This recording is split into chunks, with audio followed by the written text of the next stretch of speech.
Hello, And welcome to our podcast, Wine with Shelley. and Shelley. We are two women passionate about supporting those affected by cancer. Our businesses are dedicated to providing resources and community for people navigating this challenging journey.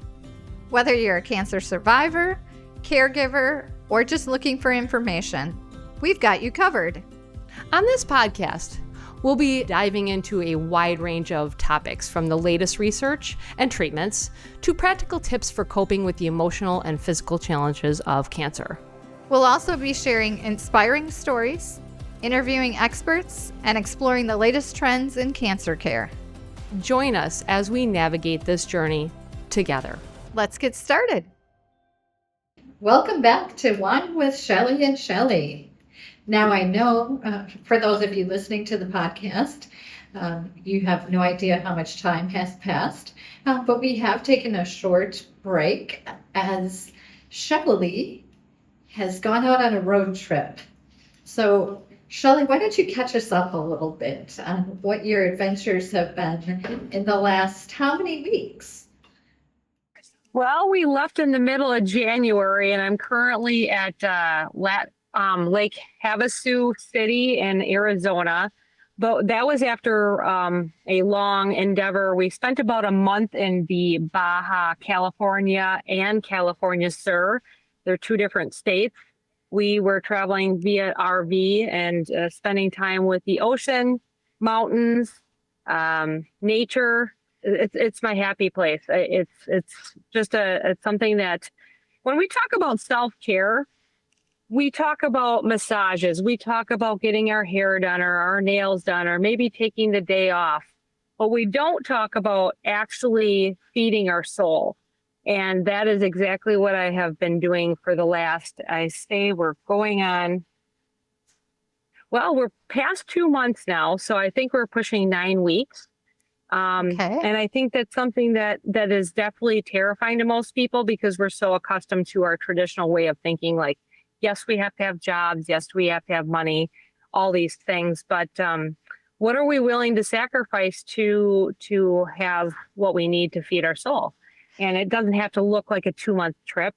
It can be taking time to do retreats. It can be taking time in your own space and learning what does feed your soul and making sure you commit to that. So that's been part of the fun adventure, as well as checking off some bucket list items along the way. So I think we all should be incorporating bucket list items no matter what our adventures are, right? I mean, don't we all have things that we want to check off on the list? Yes. Well, and Shelley, the audience doesn't know the amount of sacrifice that was made and the effort put in preparation for this trip. So do you want to share a little bit about, how did you make this decision? You and your husband, Jeremy, did he think you were completely insane, or he's just as much of an adventurer and he's on board, ready to go? It always takes a little bit of coaxing, but Jeremy's a pretty good guy. He likes adventure just as well as I do. We have been through this life of cancer together, and coming out of the other side of that, you realize what's important. And it's not about the things that we own. None of that matters. So we spent the last year selling all of our items. I mean, we have a small amount of things being stored, but nothing major. And when you say selling your items, you sold your home, a beautiful, to many, dream home. Yeah, it's just a thing. You actually are your home. Like that's what people don't really get. We all search for that American dream, and it's fabulous. Like to check something off. It's a goal of yours. Like you want to own a home. You want to maybe own this specific type of car. But in the end, once you've conquered that goal, you sit in that space or that nice car and it's like, that's great and fine and dandy, but really, where is the value? The value is in the hard work that gets you there. To me, it's not the item. It's not the thing that you gain out of that experience of the the goal, the hard work, the perseverance, what it takes. What it takes is we had to have the mindset of, okay, we're going to sacrifice a lot of your traditional, what we think we need, and simplifying. And actually, it was rewarding just to be able to. I felt lighter each item that went out my door. I felt lighter. Yeah, there's things that I liked, but I felt lighter. And the more I sold my stuff, the more I was like, I'm getting the concept of freedom right now. Not having all this stuff weighing me down, because truly, the more I had, the more I was indebted to having to work every single day. Not that I don't work, because if you know myself or my husband, we don't sit still. We're not lazy people. We Absolutely. always have something we're striving for, but it's different. It's working towards something that is feeding my soul, and going into like a 9-to-5 job for 5 days a week and maybe getting your weekend. That to me wasn't it's not a balance. And I think I can be thankful to cancer for the fact that I have that ability to view life that way. And I sure wish I could scream at the top of this beautiful mountainous area to tell people that none of that matters. So yeah, we sold our house, we sold our things. It's taken a ton of work. We're both working regular jobs. I'm building Sparkling Survivor during this whole thing. So when you ask yourself if you have time for something, trust me, if you want it bad enough, you make time for it. And when it's important to feed your soul, it's important for all of us to take time for ourselves. And that's been part of the adventure is being free, being in nature. I think nature is one of the most healing spaces. And if we don't have enough time in those healing spaces, our body is going to manifest illnesses. And I honestly think that's our American culture is a little bit lost that way, to be honest with you. We are so accustomed to the things that we are actually harming ourselves rather than, helping. Absolutely. Now, you just had an anniversary recently of being in remission. How many years? Well, that's actually coming up this summer. It'll be 7 years. 7 years this summer. Okay. 7 years. And we just I think that's one thing that with Breathe Incorporated and Sparkling Survivor, we want to allow people to see the other side. It does give people a sense of hope. It gives somebody a sense of, even if they're going through their cancer journey, maybe it sparks some interest in, I'm still here today. What is still on your list of living? Do these folks want to do, right? We as Breathe Incorporated and Sparkling Survivor, we really want to encourage people to run and do those things. Don't give up the things you love just because you have a diagnosis, because you have today. And so that's one thing that we definitely love to incorporate with what we do.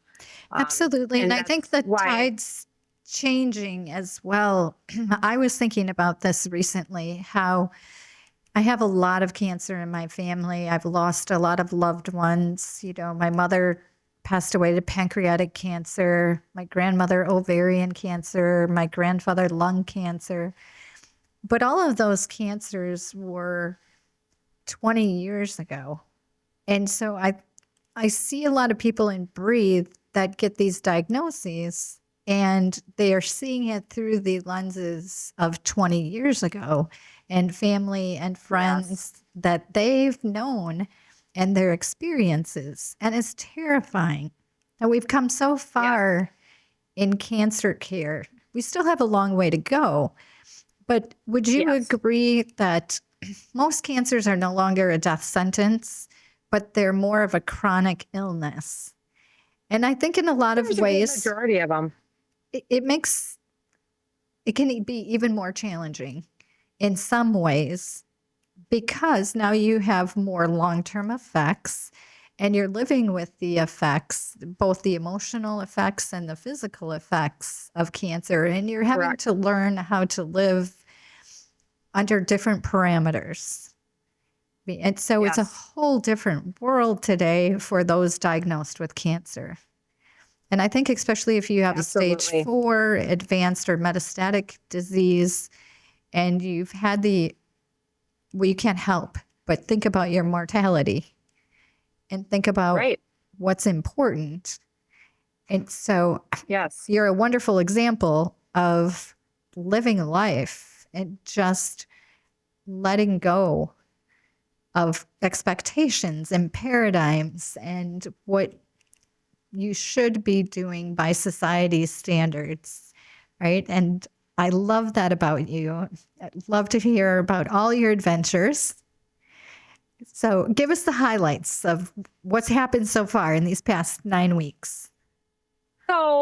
So what I think my favorite thing is I had a bucket list item to do whale watching, and that was Jeremy's biggest goal when him and I talked about going on this trip. Is he says I've got to get her to the whales, and he's such a great person for even pushing forward, because I have to be honest with you, the scariest part about Mexico is driving a Class A RV on those roads.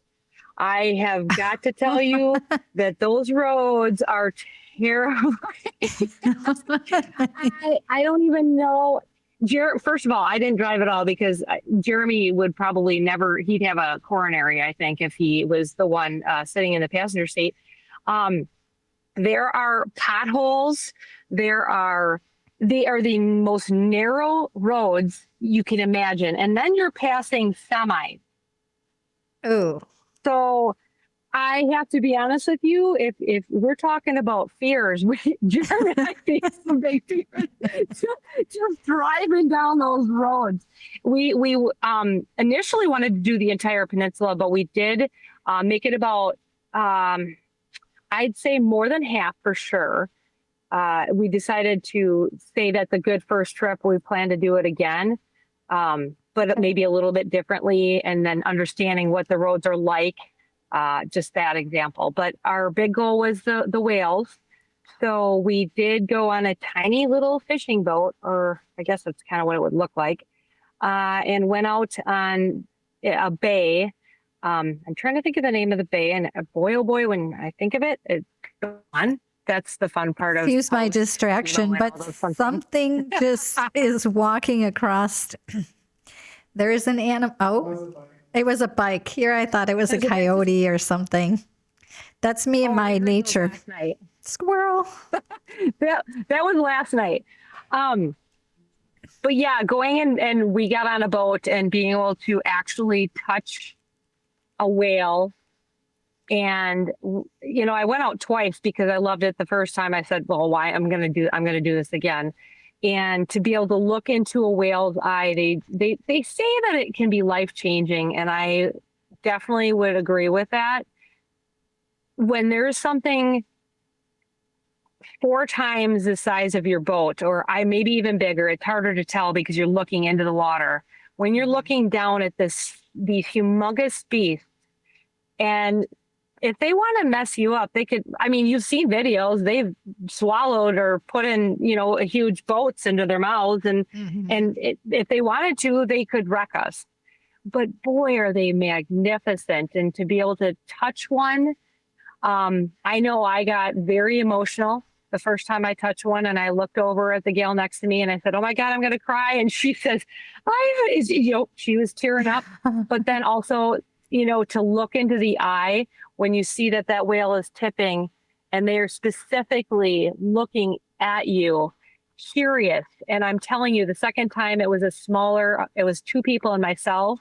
Oh my goodness. This whale was nothing with us. She knew the energy she was around, and she was hanging out with me, and we were farting around. We got the girl wet next in the boat. She soaked that girl, and she went underneath the boat and vibrated the boat. And I'm trying to lead by example here.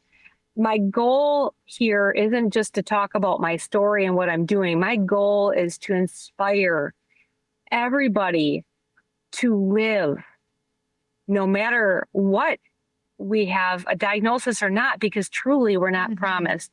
And if you get to look in the eye of a whale, or if you get to climb a mountain, which we did that too, and we called the kids when we were on top of that thing. If you get to kayak across, the Bay of Conception, which we did, whatever those things are, do them. Do them with a cancer diagnosis, do them without a cancer diagnosis, do them while you can, because that's what life is about, and then connecting with people along the way. So that's been my favorite. The whale thing was by far, I mean, it supersedes all the other adventures, really. I have had the pleasure of knowing you for quite some time now, and you are inspiring. And I want the audience to be able to get to know you as well as I know you, because you don't talk about things, you live life. And so many of us make excuses and we come up with a lot of reasons why we can't do something. But you're right, yes. Whether you have a cancer diagnosis, whether you're on the other side of your cancer diagnosis, whether you need to take a breather in the middle of your cancer diagnosis and say, I need to take a trip, or I need to do something that's on my list. That's what we're here to inspire. Now, of course, not doing that recklessly. You talk to your physician, your team, of course, but sometimes you need a break to be able to come back and finish your healing journey. Absolutely. And that's okay to do too. I think that sometimes people feel so stricken by exact rules, but they forget that they're still the driver of their bus. So yes, you might have some advice, but if your heart, like, okay, I'll give you an example. I just went to get my nails done. And to get your nails done in Arizona is practically impossible, because there's a lot of retired people and they're getting pampered, which great for them, but then good luck getting in on a whim. And I run into a young lady, and lo and behold, it's two people in there. It's myself and a lady. And they just were able to squeeze me in because they had a cancellation. And she has cancer. Of course she does. Okay. She has cancer, and she starts talking to me about her adventures, and she's like, my last treatment was really tough on me. And I was listening, and she goes, I really don't know if I'm going to continue this. And I said, you know what? And that is okay. So we also have to make, yes, if you're ready for it and you want to do the medical stuff, that is wonderful. But we have to make it okay for people to listen to their heart and whatever fits them in their life. Also, because she said, I feel great now. I love the way I feel now. And I said, if that's where you want to be, that's okay. If you want to try the next treatment, that's okay. She goes, the last time I ended up in ER, it was a nightmare. And I said, and that's terrifying and scary, Absolutely. So, we have to also be intuitively listening to our souls, because sometimes it's a higher power that's also urging you to maybe not do something. Well, and there's a saying, and that saying goes, the world is loud and God whispers. Sometimes we have to take some quiet time so that we can hear the whispering. Correct. Because maybe his intention. Yeah, I mean, so it's kind of it's an individual situation. Each person is individual. Where they are at is individual. And that's the fun part that Shelley, that's the fun part that we get to do, is you and I get to join them where they are and take them where they want to go. And so whether it's absolutely a travel, or it's, making it okay for them to say, I don't really feel like medical is for me. We make that okay. But if we encourage it if it's a good space where we know that they can get some really nice results. That's also helpful, but we don't change anybody's mind. Absolutely. That's not our position. And you've been in an area where you've been the minority now, you and Jeremy, the last several weeks. To my understanding, you do not speak Spanish. Maybe you speak a little more now than you did 9 weeks ago. But what is that like? Because we do have a fair amount of individuals who are Spanish speaking, especially in southeastern Wisconsin. And Yes. Considering what it must be like for them, first of all, English is not their first language, and there's these medical terms that are hard to understand, even when English is your first language. I think that's something that unknowingly, when I decided to take the plunge of this entire adventure, I think it was something that I had to witness and experience. When you were asking about that, medical terminology is already terrifying to an English-speaking person, right? We all come with different backgrounds for education. I don't care how smart you are. If you don't know anything about the medical terminology, you might get ahead by being able to understand it maybe quicker. But either way, it's another language, right? So for me to be the minority going into a country for an entire month, I know my friends looked at us like we're nuts. They're like, do you know any Spanish? I said, no. I said, what do I need that for? They have apps for that. But the biggest thing is as I did understand the feeling of how you maybe feel alienated and alone because we're using such terminology in general. Like if you're English speaking, that's already an alienating feeling because they're talking above you. Mm-hmm. But then if you add the layer of not being able to know any of the words, now we have the lack of the ability to connect as well. Yes, we have interpreters, but you and I have both used interpreting, and it feels right. It's nice, but it's not the same as when you're the one speaking it. Very impersonal. It is. And it's not like, yes, they can hear your voice, and they, when you get a chance later on, when the interpreter's not there, they know where your heart is, but there's a lack of being able to just have small talk. Just how are your kids? Or, just learning more about those people. You don't have as much time to ask any of those questions because you're really trying to get into the nitty gritty to make sure you're not missing any of the health concerns that are going on. So, Shelley, you're talking about Spanish speaking and being the minority where you are and, not knowing any Spanish reminded me of a lady that I've worked with recently. She's Hispanic. She has 2 disabled adult children that she is the paid caregiver for. And she was diagnosed with breast cancer. No, I take that back. It's not breast cancer. It's colon cancer. And she has a lot of treatment. So her whole life was turned upside down. And she's a very soft-spoken, sweet individual. Well, she doesn't like to ask for things. And it's difficult when you speak very limited English. So what I found out was happening was she was getting transportation to the facility for treatment. So this sweet, soft-spoken woman, I find out, had been ending up down in the emergency room after our clinic closed. And nobody was really stopping long enough to try to understand what was happening. So I sat down with her and I started talking to her. And what I learned was that her transportation wasn't showing up. The clinic closed, so she didn't know what else to do. And she would come early in the morning, 8:30, 9 o'clock in the morning, and she would be down in the emergency room at 7:30, 8 o'clock at night. And she had these children at home that she needed to get home for. So talk about stress and trauma. And it was all because of a language barrier. So then we were able to work through her transportation issues. And I was able to sit down with her one day. She was just overcome with so much emotion.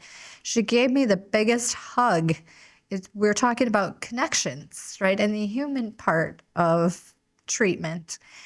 And I learned so much about her story, about how she came to this country and how hard she worked to get to where she was at. And, you know, a lot of terrible things she had to endure. But now she has a green card. She's been a permanent resident for 5 years, and she's ready to take her citizenship test.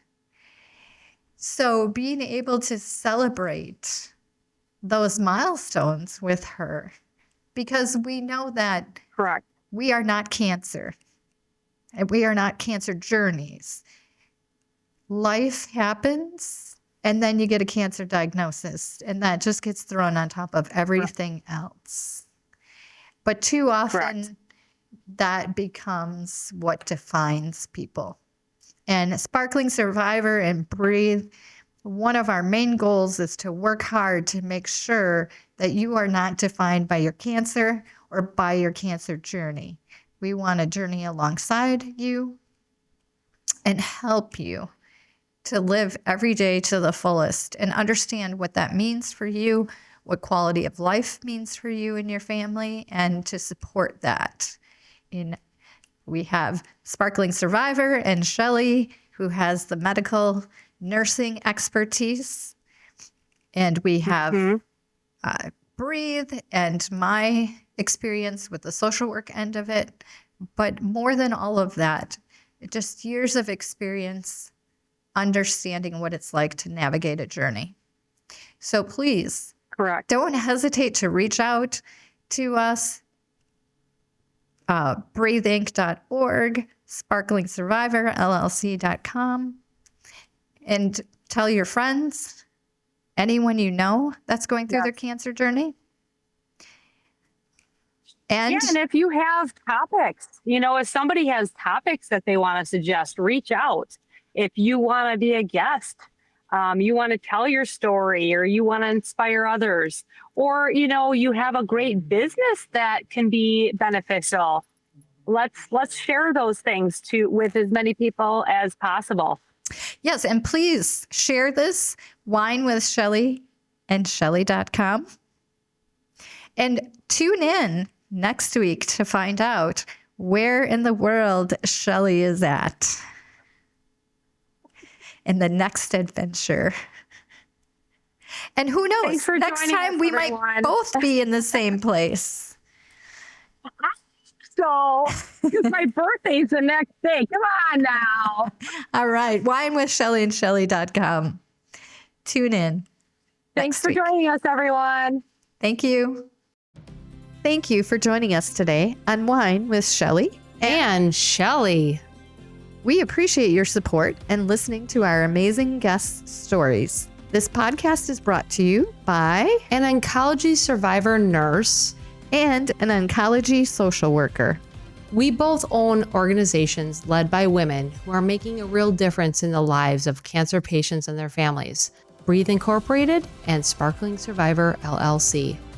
Remember, there are many ways to get involved and support the fight against cancer. You can donate to our organization, volunteer your time, or simply spread awareness about us. And if you're interested in being a guest on our podcast to share your cancer journey, a caregiver story, or even your business's supportive services, please reach out. We'll be back soon with another inspiring episode. In the meantime, be sure to check out our websites and follow us on social media. And remember, together, we can breathe and become sparkling survivors.